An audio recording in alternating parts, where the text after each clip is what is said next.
Hello, hello, and welcome to the Handsome Ansem podcast. This is episode 3.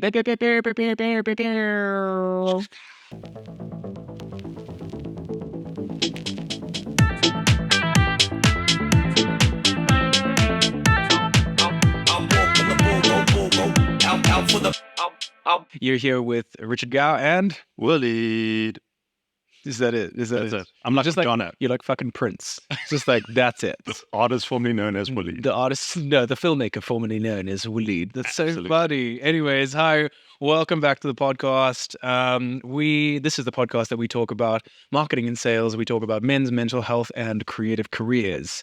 If you listened to the podcast previously, first of all, thank you very much for doing that. In our previous podcast, we spoke about This is Marketing, an incredible book by Seth Godin. We spoke about The People's Champ, Dwayne "The Rock" Johnson, and the most important lesson in the podcast: don't be an opera singer. There's no tea, no shade on opera singers out there. We see your talents and we love you for it. Professional opera singers are very different to amateur opera singers, which is what we were talking about. Now, just to remind you, amateur opera singers are those people that walk around and they sing one song and one song only, because it's all about me, me, me, me. Me, me, me, me, me, me. Does that make sense? It does. The best way to describe it is Will Ferrell inside a phone booth going, I'm in a prison of my own emotions.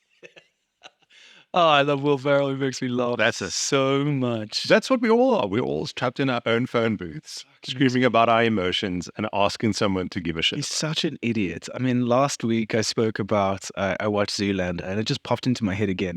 His performance of Mugatu, idiot, but the best way possible. I think that's the highest praise I can ever give someone, is because if I have that kind of visceral, like funny reaction to something that you did, it's the highest praise. I want to be an idiot. I want someone to say, yeah, Richard, idiot. And then because it's said with love and affection. 100%. I think that, that sort of Joker brain is a great space to be in, because it's a mode of perspective. I think that when you can make fun of yourself, you really have a lot of wisdom. Yeah, for sure. 120%. All right, so this week we're going to go into a little bit of creative careers. I mean, that's what we're already here for, is how do we learn and how do we grow from each other?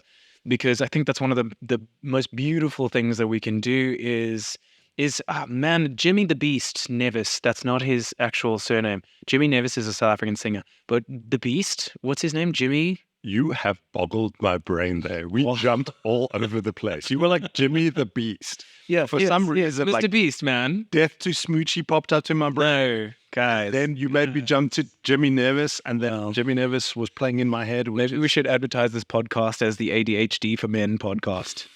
Anyways, wait, what I was going to say about why... Quick word from our sponsors. Why? Riddle. Okay, all right, let's calm down. Calm down this week. We're bringing ourselves towards ourselves.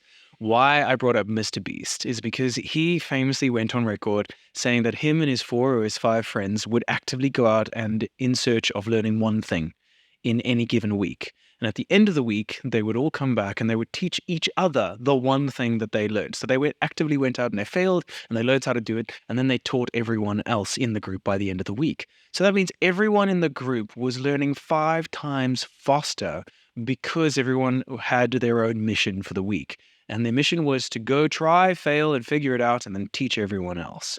And that's really what I think we're trying to do here. Is we're trying to share our fails, our trials, our tribulations, and we're hoping that you do the same so that we can learn from each other in our creative endeavors, because I truly, truly believe that creative careers are so important, especially now moving forward with AI taking over a lot of the automated jobs, the systematized jobs. I think creative careers are really going to take the forefront as we move forward. I mean, if you look at it about like 30 years ago, we had a creative person warn us about all of this. Was this Arnold Schwarzenegger? Yes, it was. Was he a creative person? Yeah, he was a creative person because he was like, yeah, I can. No, carry on, please, carry on. Absolutely. He was like, Karina, listen to me. You have to get them out of here. The AI is coming. And we didn't listen. That is a really good impression. I'm really impressed. All it is, this is the secret to a good Arnold impression. Is just to make these sounds. Oh my God. That's it. Is that it? Once you do that, you got it. Wow. I mean, One day, if Arnold, if you ever listen to this, please let us know how good Waleed's impression was. You know, my favorite thing to Oh, yeah. is to go into the airport. I randomly do this. Go into the airport, stand in the back of the elevator, wait for the elevator to fill up, and just go. And when people turn around, you're just like, oh, where they came from. That is so funny. Yeah. You should say like, everyone get down. You see, I can't do the accent. Yeah, Do it. it Do works. it. Do it. It works, right? Do it. All right, cool. So Say, a better way to do it is to Yeah. to climb into the elevator and just be like, going down. level 1. Say that. Going down. Level 1. Level 1. Yes, you're so good at that. Anyways, okay, back to it. So I have creative careers. We were talking about Mr. Beast and how we're helping each other to be better. I think this is a good segue, right? I read too many books. That's a lie. I can't read enough. My brain just doesn't process information as quickly as I want to. But one of the books that I'm reading, actually for the third time now, is Alex Hormozi's $100 million offers. I know that he has $100 million leads out, but there's something about $100 million offers that honestly, I just don't fucking understand. This is now my third pass at it, and I am determined to understand the information that he knows in the same manner that he understands it. And I don't. I just don't fucking understand it, but I want to. I think the secret's in the nose plaster, to be honest. Is it? Yeah. Oh. I think that once you bridge that gap. Wow. See what you did there. I'm sorry. I'm a mess this week. That is okay. That is okay. I mean, fuck. Who said we have to keep it all together all the time? No, we don't have to. But here's the thing. So you sent me the link because it's free, right? It's free on Spotify. Yeah. So Alex is an incredible human being. I mean, I consider him as one of my 5 closest people. So, you're a product of the 5 closest people to you. So I'm forcibly, and without Alex's knowledge, I am listening to him every single day. I'm asking him questions and listening to his podcasts, his social media content, and I treat him as if he is like my mentor. So yes, Alex has made it so easy. When he launched the book, it was free. How wild, right? Crazy. He spent a year writing this book and making it the most valuable thing that he could possibly think of for an entrepreneur to read in order to fix their offer. So he made it free, first of all. Then what he did is on his website, his company website, acquisition.com, he went and recorded the entire book as a course that he teaches. And guess what? It's free. Then what he did is he'd been running his podcast for the longest time. It's called The Game. It's an amazing listen. What he did is then he also recorded the audiobook and has released it for free on his podcast. And here's the crazy thing, and this is why I love him and I respect him so much, is he doesn't advertise any of this. He's literally just out there trying to give back some of the information that helped him succeed. So yes, I shared with you the link on Spotify. It's 7 chapters in the book, and he reads each chapter as a different podcast, and you can just listen to him reading the book. It's amazing. So here's the thing. If he's giving away all this stuff for free, how's he making hundreds of millions of dollars? Tell me. Oh, come on. Do you not know the story of Alex? Tell me. So Alex he started as a young kid, as I guess we all do, and he was hungry for knowledge. He knew that he would only figure out how to get that knowledge is to have access to people that had that knowledge. So whatever money he saved, he spent it on like seminars with the top CEOs talking about business. And he enveloped himself in all of this knowledge, because we've spoken, I think you and I in our personal capacity have spoken about the knowledge wheel, right? It's a little pie chart and it's split into 3, right? There's the knowledge that you know, you've studied it, you've heard it, you've spoken about it, right? In the second segment, there's the knowledge, there's information that you don't know, okay? So you can go and find out because you know that you don't know it, but you're aware of it. But the dangerous one is the information that you don't know that you don't know. You just have no access to it. No one in your circle speaks about it. No one understands it. And you don't speak about it. You don't even know it fucking exists yet, right? So what Alex did is he understood that there was this segment of his knowledge that he needed to go and find out. And the only way that you can move knowledge from the segment of that you don't know into that you don't know that you don't know, excuse me, pardon, into the segment that you don't know is by some sort of intervention, right? And in this case, he saved up like $3,000 at a time and bought a ticket to a weekend with entrepreneurs that would kickstart his learning curve. And he kept doing that because he believes that the best investment that you can make is into knowledge. He speaks about this quite a lot in a lot of his content. He said, if Elon Musk lost $50 million tomorrow, could he make it back? The answer is yes, because he has the education and he has the know-how how to do it. Now, I asked myself that question. If I lost $1 million tomorrow, would I be able to make it back? And the answer is no, because I don't have that knowledge. I don't have that understanding, that wisdom in order to do it. So that's my pursuit at the moment, is I'm trying to figure it out, because even if I don't reach that $100 million goal, I will be better off because I would have the knowledge and the wisdom within me in order to achieve something like that or reproduce it. Yeah, I mean, just to take it back to Mr. Beast, I was listening to an interview with him. He basically said that he could start a YouTube channel today and within 6 months have millions of subscribers and be generating huge amounts of profit, just Cool. basis of the fact that he understands Correct. what it takes. Yes, because he's iterated so many times and he's found so many pitfalls, and him and his team have learned so many lessons and taught everyone else that going back to replicating or doing something similar, they would have huge success because they're not walking around in the dark anymore.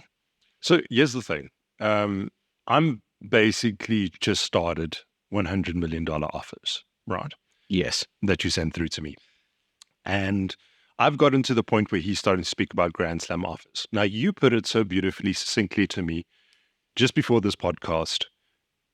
I think what will be helpful is if you break it down into that simplified way that you did it with me. Because for me, as it is with you on your third sort of go through of this book, is that sometimes the answer is so simple that it actually, it has us at a pause. And I found myself doing that constantly. I was listening to it while washing my car, and it took me like 2 hours to wash my car because of it. It is truly one of the books that I've listened to, that I've read, and that I've had to pause the reading or the listening and say, with love and respect, fuck, because I didn't know that, and it caught me off guard. And a lot of it is just how I process and how we all learn, is that you're just like, oh, fuck, I should have known this, but you didn't.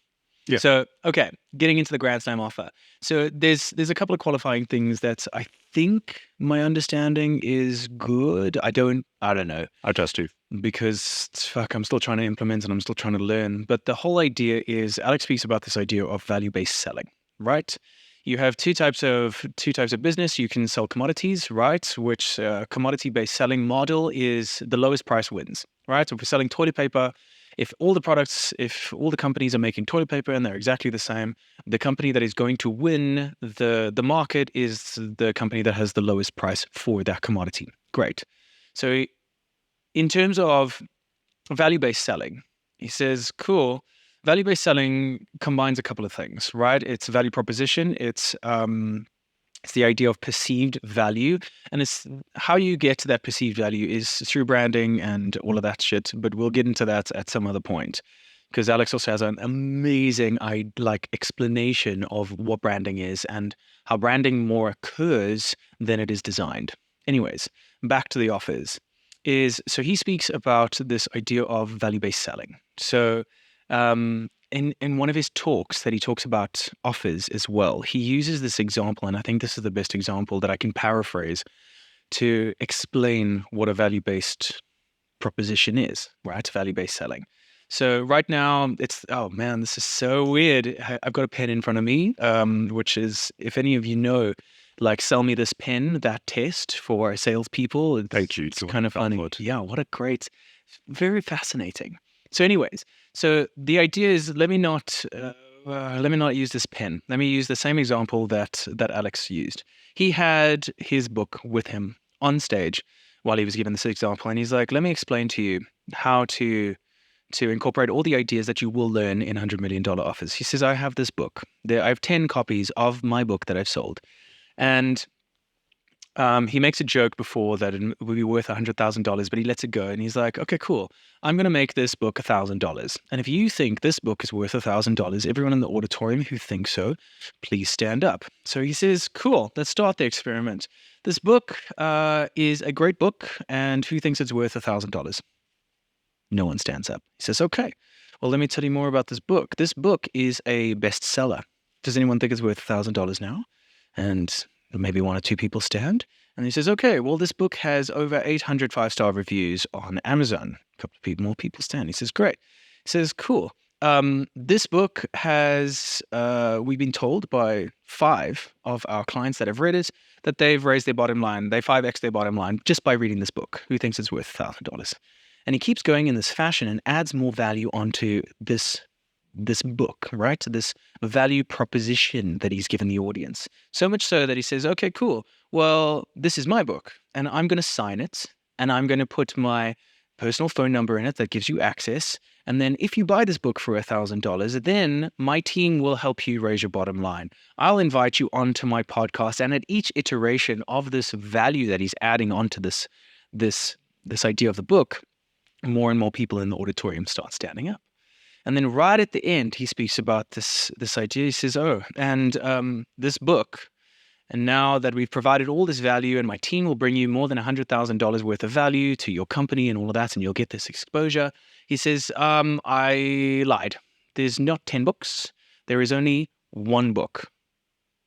And by this time, the entire auditorium is standing up because they feel like the value that they'll be receiving for this one book, because he starts the value stack, they will think it's worth it. And he says, "And this book is now worth $100,000.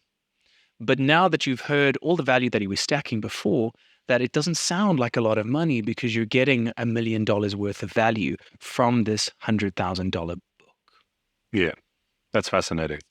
So, I mean, one of the reasons that I'm trying to learn how to do it is because, I mean, as you know, we're creating courses because we're supercharged and we're super passionate about giving back to, our community, our creative thinkers, our creative business thinkers who are interested in sales and marketing and want to uplift themselves and not be a struggling artist all the time. Yeah. So the idea is that I started reading this book, and the course that I was making, one of my friends said he helped me with a self-tape because I was auditioning for this one TV show. And he said, like, "I'm pretty sure there'll be people that want to know what you know." And I was like, "Oh, yeah, I never really thought about that." So I created a self-taping course in collaboration with Necessity Courses. If you guys are interested in courses like that, Necessity is bringing out some amazing courses that we're working in collaboration with them. And we're trying to provide as much value as we possibly can at, just so we're looking at upliftment. And what I got from this idea of the offers that Alex teaches is, how could I sell my course and provide more and more value to my customer? Because the thing is yes, creating a course in isolation is fine. It does add value, but what's in it for your customer, right? What makes it for them? So I started thinking, what is the value add that I could add on top of it? Is it my time? Is it personal, like one-on-one or one-to-many kind of interaction? So like a workshop that'll be included in the purchase of this course. Would it be one of the things that I know we all struggle with as creatives is the idea of accountability. Could I provide an accountability aspect to this to work up to the right price point? And then I looked at it this way. While I'm still working on my offer, my thought process would be, okay, well, what if it would cost you one day on set? The money, the remuneration that you would get from working one day on set. Because that's the goal, right? Is to get a job. So if you get a job that is 5 days on set, you paid off your investment in the first day. Right? Doesn't sound too bad, right? Yeah. But a lot of the thinking around creative industries is that we're not thinking about it as a creative business. We're just thinking about it as, oh, I am my business, therefore I am touched by everything and I'm very sensitive about it. But if you think about that by taking the course that I've created, that by getting that job that gets you 5 days on set, that means you 5 extra investment. Yeah. And it's worth noting that you got that job off of that self-tape you did. Well, that's the value add. That's the value exchange. But the point is that, I mentioned this to my agent and she was like, yeah, but Richard, 5,000 Rand is very expensive for a course. And I was like, yeah, but it's not just the course. It's not that I'm selling you a course and leaving you to your own devices. There's value added. There will be value added is because I actually give a shit. I actually care about you. And I think this is also what Alex is speaking about. And just to touch on last week's podcast, is that same thing that Seth speaks about is true value to your customers. What will make their life better? What will add true value to them that you can do that will make it worth that monetary exchange, that value exchange? Yeah. Yeah. What's fascinating for me is that everything you're speaking about, I'm attributing it to one particular individual. And we touched upon it last week when we mentioned the release of Deadpool Wolverine worldwide, and that is Ryan Reynolds. I love Ryan. Yeah. He's like the best friend that I've never met. But I think that's also part of his positioning, right? Yeah. He's just the cool Canadian that is just, he's fun-loving, he's quick-witted, and he's just such a treat to be around. Or that's the image that he projects, right? That's good marketing. Yeah.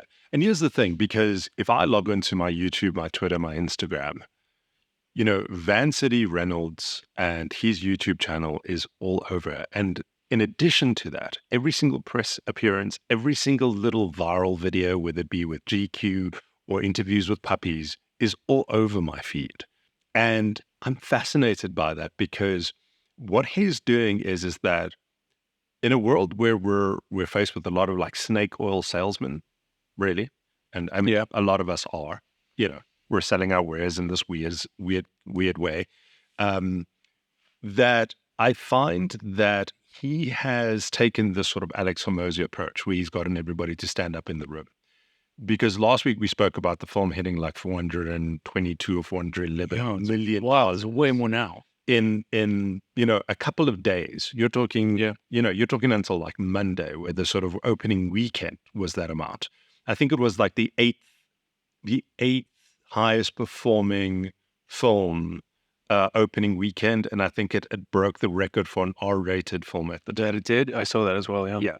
And what's fascinating is that the previous film beat out The Passion of Christ. Well, no, sorry, the first film beat out The Passion of Christ for the highest R-rated film in terms of the amount of money that they earned. And just to kind of give you a digest of that particular story. So, and I think this is a great segue into sort of creative careers, because the interesting thing about it is that when Ryan Reynolds was making Blade Trinity with Wesley Snipes years and years ago, it's like the first time he transformed his body. Remember, he went from Van Wilder, and then he literally transformed his body into kind of what we know now in terms of this kind of Greco-Roman physique that he has. Yeah, sure.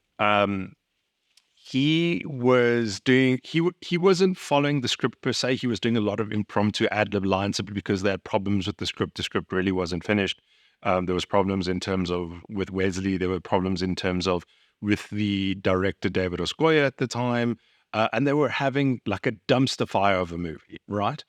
And one of the producers at the time watched Ryan do his thing and approached him and said, you really remind me of this comic book character. Even though you're playing Hannibal King in this movie, you really remind me of this comic book character. And he's like, oh, really? Who is it? And he's like, it's Deadpool. And he gave him this comic book, right?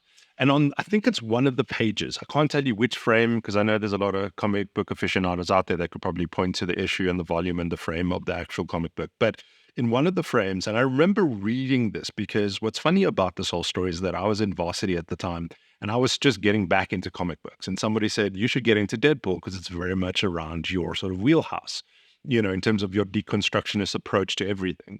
And I picked up that exact same comic book.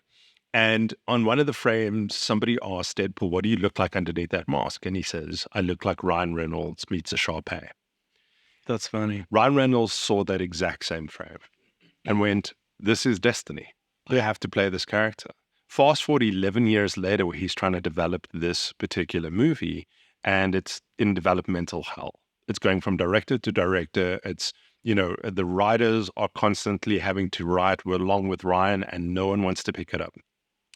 And Fox comes along and they're like, listen, we're going to put Deadpool into X-Men Origins Wolverine. And they approach Ryan, who's been actively trying to develop this film, and they say to him, listen, you can either come on board and play the character, or we'll recast it. Right? So this is your chance to play the character, because if you play this character, we will consider your film, right? Everybody kind of knows how that film goes. And ultimately, the character's dead for a little bit longer, simply because... So funny that they chose to like stitch his mouth shut. Yeah.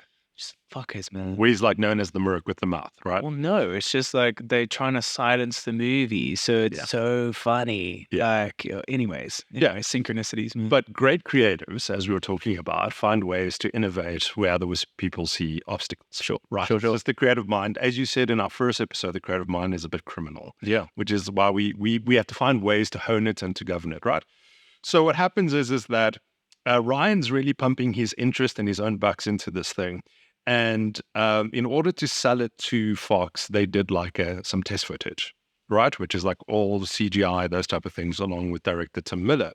And that didn't work out. And I remember it was probably San Diego Comic-Con that was happening over the time. And just as Comic-Con was winding down, this test footage leaked. Of course it did. Quote unquote. Some people believe it's actually Ryan Reynolds himself that leaked it. I love that. If it was genius. Because it's criminals. Genius. Right. The creative mind is criminal. So he did what he had to do. And the fan response was bigger than anything that had come out of Comic-Con that weekend. Dope. Which then forced their hand at the powers that be, and they greenlit a Deadpool film.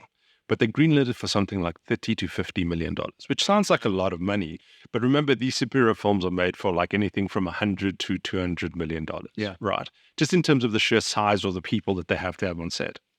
So they got innovative with it, and they filmed it in a way which, you can find all of the story online in terms of the way in which they shot it very economically. Tim Miller he's coming from a VFX background he owns Blur Studios. He was able to maximize his knowledge, to your point, about, the things you know, the things you don't know, the things that you don't know that you don't know. And he essentially was able to amplify and quantify and make a film look exponentially more expensive than it actually cost. Yeah. Isn't that you did with the Verified as well? 100%. These are the lessons these are the lessons that I've learned. But you're teaching me something about Verified, which I'll circle back to. Just remind me about this. But the interesting thing for me about this whole thing is that they had little to no money for the marketing of this film. So guess what happens? Ryan Reynolds starts a YouTube page. Fucking genius, man. And one of his first videos is Deadpool playing with kids at Halloween. You should check it out. It's still there. Of course it is. Let's fast forward. Masterclass. Let's fast forward a little bit. Marketing and creative careers. Fucking genius. Also, speaking about this, I mean, this ties in, basically our ethos when it comes to this podcast is the mental health side of it. If you are creating value, not just for yourself, but for others, that supports your mental health. That supports your growth. That supports how you walk, how you talk, all of these things. I noticed that you're laughing. Why are you laughing? I'm not laughing. I'm actually joking. Oh, I'm joking. I took a swig of tea and I'm joking. Oh. Gagging is something that happens a lot on the internet, but not on this podcast. Oh, that's crazy. It sounds like a Deadpool joke. It is. And what's funny about you mentioning mental health is that Ryan Reynolds has been very open about his own mental health issues in terms of his anxiety that he deals with. Sure. Right? You can look it up and you can see what he says. But what he says is that it's become quite a superpower for him within the marketing space as well as the filmmaking business, right? Because he says when he's filming a scene, his anxiety allows him to project his consciousness to the audience member watching it, to the worst critique of what the film would be in that particular scene. So it allows him to kind of jump around in terms of time space. So you see, it's not all just a disadvantage. This ties back into Sir Michael Caine. Man, it pops up every single day. Well, not just his voice, but his lesson that he taught about use the obstacle. Yeah. Right? Yeah. I mean, speaking about taking it back right to our first episode about stoicism, I mean, I was gifted a book by my girlfriend's mom, and it's literally called The Obstacle is the Way. And it's all about stoicism, and it's all about, knowing what the hard is, choosing your hard, and, fucking going for it regardless of how you feel about it. And just, I love that. The idea that he was using his anxiety and channeling it as a superpower in order to overcome the obstacle. You know, since you told me that particular story, Use the obstacle. use the difficulty, right? That's Use the one. obstacle. Use the difficulty. Yeah, Right. I paraphrased that. Sorry, Michael Caine. No worries. Do you realize that if you say my cocaine, No, Michael Caine. no, but if you say my cocaine, Yeah. just try and say it. What, do I sound like I am a Cockney and I'm saying Michael Caine's name? No, it sounds like you're saying his own name in his own voice. Yeah, exactly. My cocaine. I'm Michael Caine. Exactly. Well, my accent is awful. Yeah, it sounded a little bit like you Jackman there. My cocaine. Oh, no, he's an Australian. He's Australian. Australian accent. I love to talk in an Australian accent all the time. Anyways, carrying on. So right. So if you look at the birth of that ingenuity around using YouTube and using sort of alt means, he really created a transmedia marketing campaign, which you can study and just look at the way and the manner in which he drove that $30 million picture to become like a $700 million earner. Jeez, what is that? That's like a... 617. No, I'm just trying to do the quick maths. So that's like 20x, man. It's like 22x their investment. That's an ROI that's fucking through the roof. So you'll see why. I mean, he made this joke recently on the press tour of Deadpool Wolverine. They were like, how did you get away with making an R-rated film where you make fun of Disney? And he's like, money.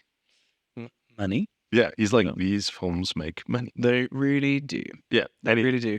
Also, I saw a post about Deadpool and about how many like musical references they have, because Blake would posted it and she's like, how do you know that your husband is dating a millennial? And it's just all these references that just she loved about growing up. And I just think it's so fucking cool. It's like, even in an R-rated movie, he can still write a love letter to his wife. Fucking G. But that's what it is, right? Because those films, for me at least, are love stories. It's fucking great, man. Yeah. Yeah, I think we picked up on this. We had a conversation this week about how, controversy, I guess, but how Disney has fucked up most of millennials' lives because they've sold you this idea that Prince Charming's going to come. So girls are sitting around thinking, oh, well, I'm just going to wait for my Prince Charming to come.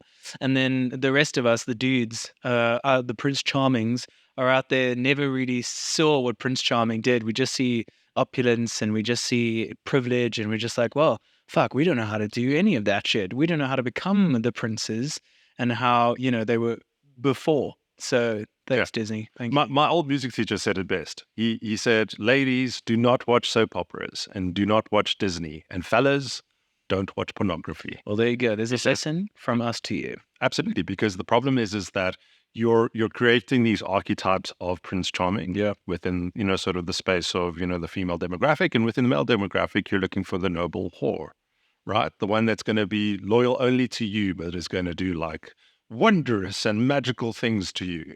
And both of those do wondrous and magical things. And they're fugazis, they're fairy dust. I think this is why this podcast is, could be really valuable to our listeners. Because we talk about sales and marketing techniques and how you can apply them in your job or your personal brands and all of that shit and how you can do better in your own creative career. But it's also, I think one of the things that we should try and do is highlight the pitfalls of how marketing has affected us and how sales and marketing and how other people's design has, is fucking with our mental health.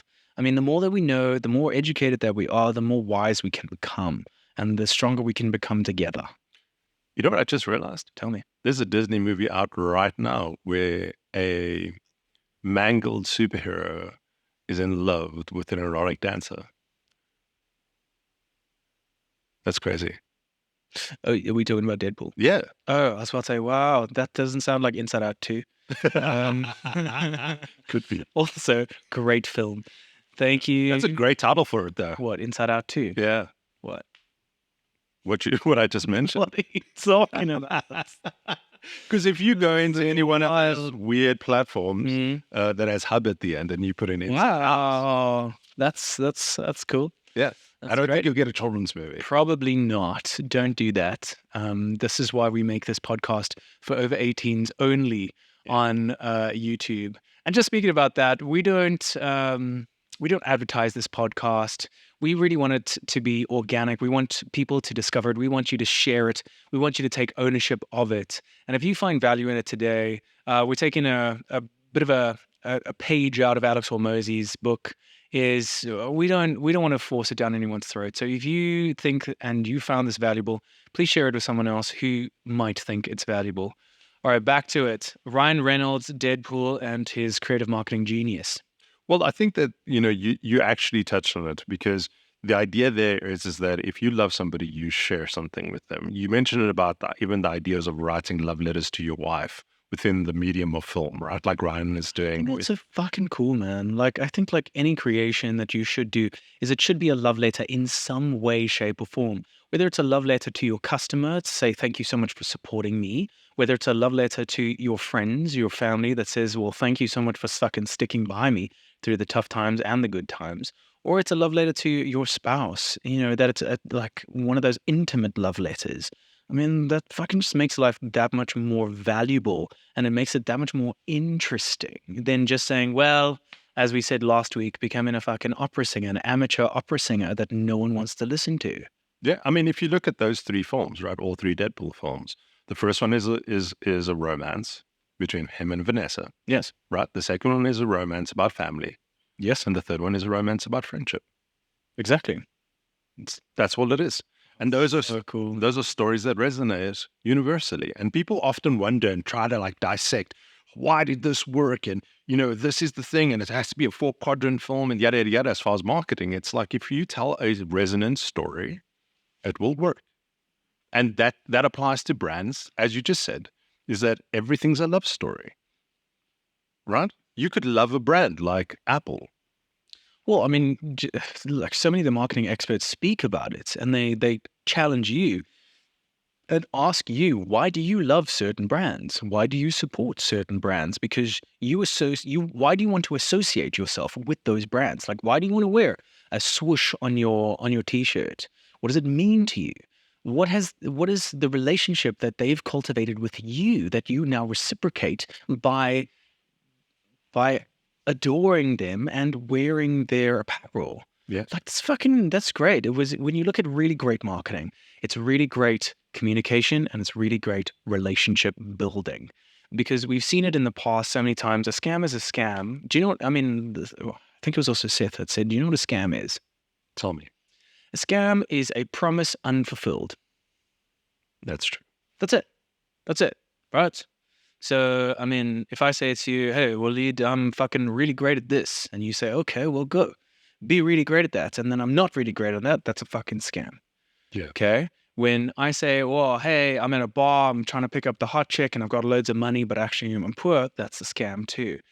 Just as same as when businesses or personal brands say, hey, if you align yourself with us, then you'll feel more powerful. You'll feel more engaged to go out and take a run. You'll have community, and none of those things happen. That's a scam as well. And it's just like a product not working. So, I mean, like the microphones that we're speaking on now, if they didn't fucking work, guess what? It would have been a scam because the product doesn't work. They said, yes, we're selling you a microphone that's really good. It's competitive to the other microphones, a little bit cheaper so that you can really get into the market and you can create something of value for other people. If it doesn't fucking work, it's a scam. Yeah. So this is also the thing. It's like when it comes to sales and marketing, and this is what I love about Ryan's approach, is it's not a scam. He makes a promise and he fulfills on that promise, because whether it's an experience-based promise, whether it's a feeling, an emotion, whatever the fuck it is, he says, I back this, it works, you try it, promise it'll work for you. Then all of a sudden you're just like, yeah, fuck, that really worked for me. Cool, I'm super happy. Because as we said last week as well, we're designed to burn the least amount of fucking calories we can. So if we say, oh, I like Ryan Reynolds because he reminds me of my friends and I like him and what he stands for. And if he says it's good, then, oh, I don't have to use any fucking calories. I don't have to burn them. I don't have to research. I don't have to think about it. I can just trust that a good guy says a good thing about something that's good. Thank fuck. Here's the thing. And that's called branding. There you go. And Yeah. branding occurs. Branding occurs. We'll get into that on some different podcast, because that was a mind fuck for me, hey. Yeah. Whoa. But here's the thing. Okay. So if branding occurs, I saw a interesting conversation take place on X formerly known as Twitter. Mm. And the trend was how Ryan Reynolds sucks. Oh, Which I found fascinating. that's hilarious. It's like I also saw this meme on Meme? Instagram. A meme, yeah, Is that the French for me?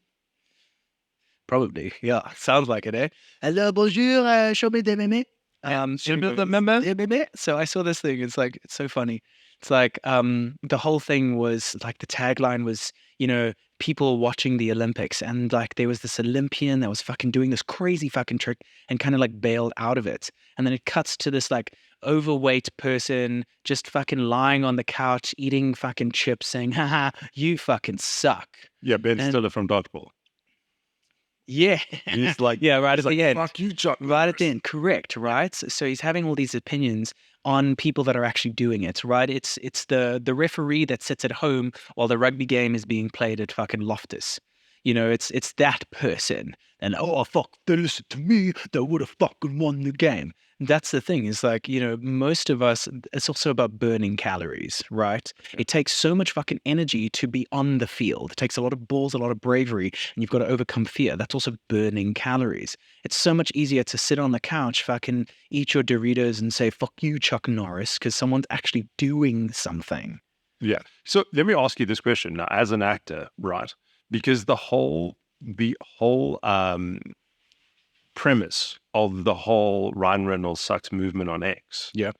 is on the basis of his uh, most recent films, right? So like things like Red Notice, things like that If, movie. all of these types of things, Yeah. because they feel that he is not exhibiting acting chops. He is being Ryan Reynolds or being a brand in films. And what people want to see from him is more sort of like boutique style films, like he did in Buried, or like there was another film that he did. I recently watched him in Smoking Aces alongside Ray Liotta. Mm. And I love that movie. I also love Buried, but also at the same time, a lot of people didn't show up to support those films. In fact, Buried didn't even get like domestic distribution here in South Africa. Of course it didn't. Yeah. So as an actor, can you be critiqued in light of your creativity on things like RIPD, or is it the fact that films are subjective and they should be not looked at as, I don't know, like damning, value judgments on your persona, for instance, or in your person? I don't know if I'm making any sense. Maybe Yeah, I think you are, but the idea, I guess the way that I see it, is that it takes a lot of courage to create. It takes far less courage to critique.